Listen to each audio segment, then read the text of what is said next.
Des courses-poursuites à toute vitesse en centre-ville, quitte à prendre le risque d'un accident, voilà ce qu'on pourrait voir de plus en plus. Car les policiers et gendarmes ont désormais une consigne, ne pas laisser s'échapper les délinquants qui refusent d'obtempérer, c'est-à-dire qui refusent de s'arrêter quand les forces de l'ordre leur demandent et qui prennent donc la fuite.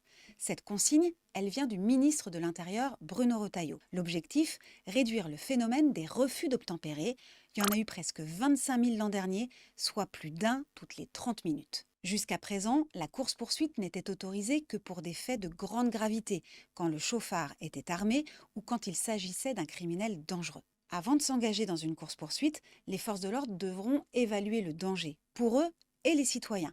Mais selon ce chercheur, spécialiste de la police, interrogé par des journalistes de France Télévisions, cette nouvelle consigne augmente le risque d'incident. Il y a beaucoup d'usage des armes et beaucoup de décès comparativement aux voisins européens.